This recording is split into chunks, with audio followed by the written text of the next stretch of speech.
ಬಾಗೇಪಲ್ಲಿ ರಾಜ್ಯ ಕಾಂಗ್ರೆಸ್ ಸರ್ಕಾರ ಮತದಾರರ ಪಟ್ಟಿಯಲ್ಲಿ ಪಾಕಿಸ್ತಾನ, ಬಾಂಗ್ಲಾದೇಶದ ನುಸುಳುಕೋರರನ್ನು ಸೇರ್ಪಡೆ ಮಾಡಿ ದೇಶದ ಭದ್ರತೆಗೆ ಅಪಾಯ ತರುವ ಕೃತ್ಯದಲ್ಲಿ ತೊಡಗಿದೆ ಎಂದು ರಾಜ್ಯ ಬಿಜೆಪಿ ಪ್ರಧಾನ ಕಾರ್ಯದರ್ಶಿ ಸಿ ಮುನಿರಾಜು ಆರೋಪಿಸಿದರು. ಅವರು ಬುಧವಾರ ತಮ್ಮ ಜನ್ಮದಿನ ಅಂಗವಾಗಿ ಕಾರ್ಯಕರ್ತರು ಏರ್ಪಡಿಸಿದ್ದ ಶುಭಾಶಯ ಕಾರ್ಯಕ್ರಮದಲ್ಲಿ ಕೃತಜ್ಞತೆ ಸಲ್ಲಿಸಿ ಮಾತನಾಡಿದ ಅವರು, ದೇಶಕ್ಕೆ ಸ್ವಾತಂತ್ರ್ಯ ಬಂದಾಗಿನಿಂದ ಕಾಂಗ್ರೆಸ್ ಪಕ್ಷ 60 ವರ್ಷಗಳ ಕಾಲ ಆಡಳಿತ ನಡೆಸಿದೆ.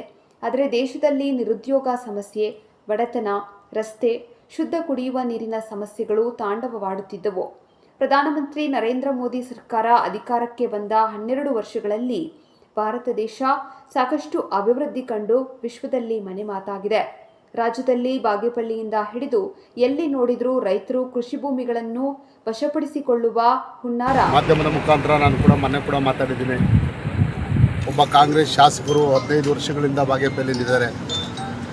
ಅವರಿಗೆ ಓಟ್ ಹಾಕಿರ್ತಕ್ಕಂಥ ಪ್ರಜೆಗಳನ್ನು ನಮಗೆ ಪಾಕಿಸ್ತಾನಿಗಳನ್ನು ತಂದಿಲ್ಲಿಟ್ಕೊಂಡು, ಬಾಂಗ್ಲಾದೇಶಿಗರನ್ನು ತಂದಿಲ್ಲಿಟ್ಕೊಂಡು ಮತ ಬ್ಯಾಂಕನ್ನು ಮಾಡಿಕೊಂಡಿರ್ತಕ್ಕಂಥ ಕಾಂಗ್ರೆಸ್ ಶಾಸಕರು ನಮ್ಮ ದೇಶದ ಒಂದು ಘನತೆ, ಗೌರವವನ್ನು ಹಾಳು ಮಾಡ್ತಾ ಇದ್ದಾರೆ. ಏಕೆಂದರೆ ಇವತ್ತು ನಮ್ಮ ವಿರೋಧಿ ದೇಶ ಪಾಕಿಸ್ತಾನ, ನಮ್ಮ ವಿರೋಧಿ ದೇಶದವ್ರನ್ನ ಬಾಗೇಪಲ್ಲಿಯಲ್ಲಿ ತಂದಿಟ್ಕೊಂಡು 15 ವರ್ಷಗಳಿಂದ ಅಧಿಕಾರಿಗಳು ಗೊತ್ತಿಲ್ಲದೆ, ಅಧಿಕಾರಿಗಳು ಯಾರಿಗೂ ಆಧಾರ್ ಕಾರ್ಡ್ ಮಾಡಿಸಿದ್ದಾರೆ, ರೇಷನ್ ಕಾರ್ಡ್ ಮಾಡಿಸಿದ್ದಾರೆ, ವೋಟರ್ ಐ ಡಿ ಮಾಡಿಸಿದ್ದಾರೆ. ಅಂದರೆ ಯಾವ ರೀತಿ ನೀವು ಇಲ್ಲಿ ಅಧಿಕಾರ ದುರ್ಬಳಕೆಯನ್ನು ಮಾಡ್ಕೊಂಡಿದ್ದಾರೆ ಅಂತ ನಾನು ಈ ಸಂದರ್ಭದಲ್ಲಿ ನಾನು ನೇರವಾಗಿ ಹೇಳ್ತಾ ಇದ್ದೀನಿ.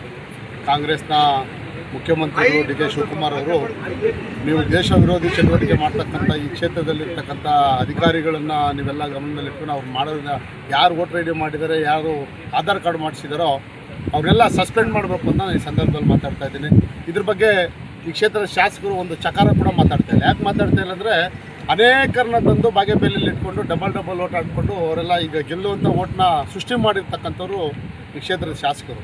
ಇದೇ ರೀತಿ ಓಟುಗಳು ಇನ್ನೂ ಅನೇಕ ಇದ್ದಾವೆ ಬಾಗೇಪಲ್ಲಿಯಲ್ಲಿ. ಇವತ್ತು ಅರ್ಥ ಮಾಡ್ಕೋಬೇಕು, ಜನಸಾಮಾನ್ಯರು ಇವತ್ತು ಯಾವ ರೀತಿ ಬರ್ತಕ್ಕಂಥ ಇವ್ರು ಕೊಡ್ತಕ್ಕಂಥ ಗ್ಯಾರಂಟಿಗಳನ್ನು ಹೊರದೇಶಿಗರಿಗೆ ಕೊಡ್ತಕ್ಕಂಥ ಕೆಲಸ ಆಗಿದೆ. ಅವರೆಲ್ಲ ಇವತ್ತು ವಾಸ ದೃಢೀಕರಣ ಪತ್ರ ಇವರೇ ನೇರವಾಗಿ ಕೊಡೋ ವ್ಯವಸ್ಥೆ ಕೂಡ ಅಧಿಕಾರಿಗಳ ಹತ್ರ ಮಾಡ್ತಾ ಇದ್ದಾರೆ.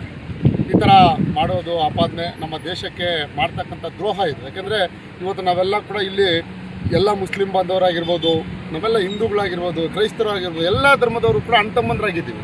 ನೀವು ಯಾಕೆ ಹೊರದೇಶದವ್ರನ್ನೆಲ್ಲ ತಂದು, ಬಾಂಗ್ಲಾದೇಶದವ್ರನ್ನ, ಆ ಪಾಕಿಸ್ತಾನಿಗಳನ್ನ ತಂದು ಯಾಕೆ ಇಲ್ಲೆಲ್ಲ ಸೇರಿಸಿ ಇಲ್ಲಿರ್ತಕ್ಕಂಥವ್ರು ದ್ರೋಹ ಮಾಡ್ತಾಯಿದ್ದಾರೆ? ಇಲ್ಲಿ ಅನೇಕ ಅಲ್ಪಸಂಖ್ಯಾತರು ಎಷ್ಟು ಜನ ಇಲ್ಲ. ಇಲ್ಲಿ ಅಲ್ಪಸಂಖ್ಯಾತರು ಓಟು ನೀವು ಒಬ್ಬರೇ ಅಲ್ಲ, ಅವರು ಕೂಡ ಅರ್ಥ ಮಾಡ್ಕೋತಾ ಇದ್ದಾರೆ. ಇವತ್ತು ಅಲ್ಪಸಂಖ್ಯಾತರು ಕೂಡ ಕಾಂಗ್ರೆಸ್ ಯಾವ ರೀತಿ ನಡ್ಕೋತಾ ಇದೆ ಅಂತ ನಿಮಗೆಲ್ಲ ಗೊತ್ತಿದೆ. ಕಾಂಗ್ರೆಸ್ ಜಮೀರ್ ಅಹ್ಮದ್ನ ಯಾವ ರೀತಿ ನಡ್ಕೋತಾ ಇದೆ ಅಂತ ನೀವೆಲ್ಲ ನೋಡಿದ್ದೀರಾ. ಅಲ್ಲಿ ಇದರಲ್ಲಿ ದಾವಣಗೆರೆಯಲ್ಲಿ ಯಾವ ರೀತಿ ಸೀಟ್ ಕೊಡದೆ ಯಾವ ರೀತಿ ಕಾಂಗ್ರೆಸ್ ಅವರು ಅದು ಮೂಲೆ ಗುಂಪು ಮಾಡಿದ್ರು ಅಂತ ಅಲ್ಪಸಂಖ್ಯಾತರಿಗೆ ಗೊತ್ತಿದೆ. ಇಷ್ಟೆಲ್ಲ ಇದ್ಕೊಂಡು ಕೂಡ ಆ ಮತ ಬ್ಯಾಂಕನ್ನು, ಅಲ್ಪಸಂಖ್ಯಾತರ ಓಟನ್ನು ಪಡ್ಕೊಂಬಿಡ್ಬೇಕು ಅಂತ ಇವರು ಬೇಕಾಗಿ ಇವನ್ನೆಲ್ಲ ಬಾಂಗ್ಲಾದೇಶಿಗರನ್ನ, ಪಾಕಿಸ್ತಾನಿಗಳನ್ನ ತಂದು ಎಲ್ಲ ವೋಟ್ ಬ್ಯಾಂಕ್ ಮಾಡ್ಕೋತಾ ಇದ್ದಾರೆ.